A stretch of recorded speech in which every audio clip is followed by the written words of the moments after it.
संदीप देव नाम का जो पत्रकार है वह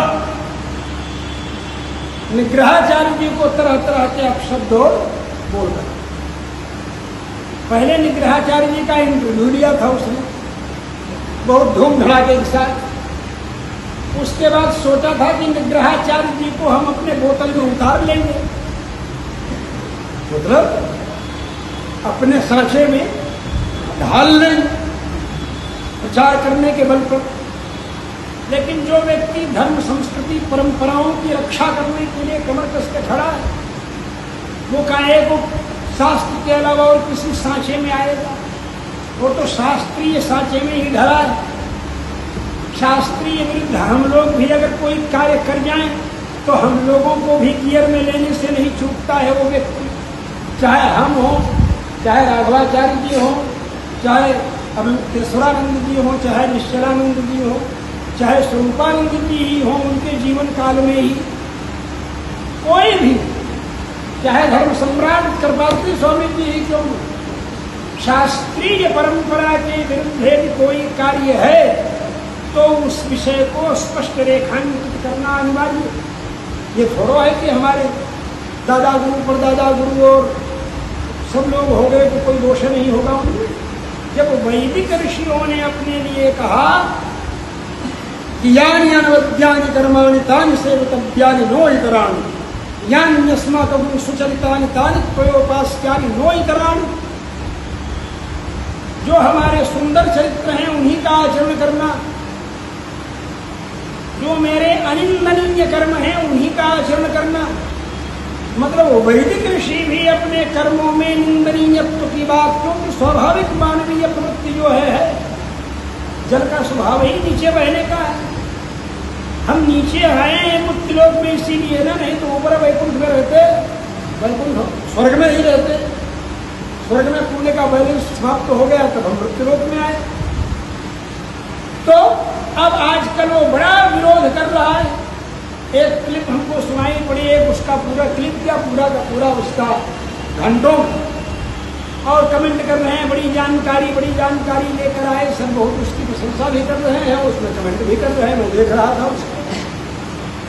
संदीप देव की मूर्खता का पता तो हमको उस दिन चला कि आदमी प्रमाण कुछ भी नहीं प्रस्तुत कर रहा है, यहाँ वहाँ खाली किताबों का नाम ले रहा है, पुस्तकों का नाम ले रहा है, प्रमाण या कुछ प्रस्तुत ही नहीं कर रहा है। कम्युनिस्टों के द्वारा फैलाए गए और षड्यंत्रकारियों के द्वारा फैलाए गए और अपने द्वारा विरूप किए गए और तरह तरह के विषयों को, अरे शक जाति अलग है और शाकत द्वीपीय ब्राह्मण अलग है, शाकत द्वीप अलग है, शक जाति अलग है।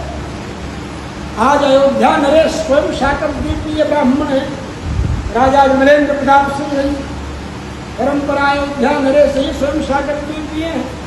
दरभंगा नरेश का इतिहास देखिए, दुनिया भर का कहाँ से कहाँ का ईंट, कहाँ का रोड़ा भागमती में कुलमा जोड़। तो वो व्यक्ति इस तरह से शाकत द्वीप समुदाय को शक म्लेच्छ हूड़ की श्रेणी में रख करके और फ्रस्ट्रेट हो गया हो, जैसे इस तरह लग रहा है हमको। वो संदीप देव फ्रस्ट्रेट हो गया हो, ऐसा बोल रहा है इस तरह से। निग्रहाचार्य भी थोड़ा कठोर बोल देते हैं, आचार्य लोगों को भी कठोर बोल देते हैं। मैंने कहा भी उनसे कि महाराज जी आप थोड़ा वाणी में कोमलता प्रयोग कर लीजिए तो और अच्छा होने में सुहागा हो जाए। लेकिन उन्होंने कहा महाराज अवाच्यानादरा लिखा है, हैतुकान पदवृत्तिष्ट वांग मात्रेण न लवेत नार्चयेत, यहाँ तक कई बात है इससे। ऐसे लोगों का वाणी मात्र से भी सम्मान नहीं करना चाहिए, इसलिए मैं आपको बता रहा हूं। तो इस तरह उपद्रव कर, जबकि शाकत द्वीपीय ब्राह्मण सदाचार निष्ठ संस्कृति परंपरा के अनुसार चलने वाले, यहाँ तक कि हम लोगों को भी उन्होंने पढ़ाया, ऐसे आचार्य हुए शाकत द्वीपीय ब्राह्मण। जगत गुरु रामानुजाचार्य स्वामी देवनारायणाचार्य त्यागी जी महाराज वृंदावन शास्त्रनिष्ठ विद्वान शाकत द्वीपीय ब्राह्मण थे। अयोध्या नरेश को हमने बताया ही शाकत द्वीपीय ब्राह्मण है। दरभंगा नरेश मिथिला जहाँ चले जाओ मिथिला में शाकट द्वीपीय ब्राह्मण आपको मिलेंगे। शाकट द्वीप से आए, भगवान सूर्य के द्वारा इनका प्रादुर्भाव है। सूर्य की आराधना बपंस में, जिसको भोजपुरी में कहते हैं, बल्दियत में मिली है। उत्तराधिकार में सूर्य की आराधना इनको प्राप्त हुई। समझे? उन्हीं को मगध्विज, मंगध्विज, शाकट द्वीपीय ब्राह्मण,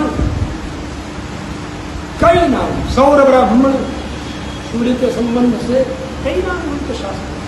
ब्रह्मांड पुराण आदि देखो, भविष्योत्तर पुराण आदि देखो। प्रमाण हमको क्या गिनाना है? प्रमाण अगर देखना हो तो निग्रहाचार्य जी की क्लिप सुन लीजिएगा, सारे प्रमाण आपको मिल जाएंगे। कोई किताब खोलने की जरूरत ही नहीं पड़ती।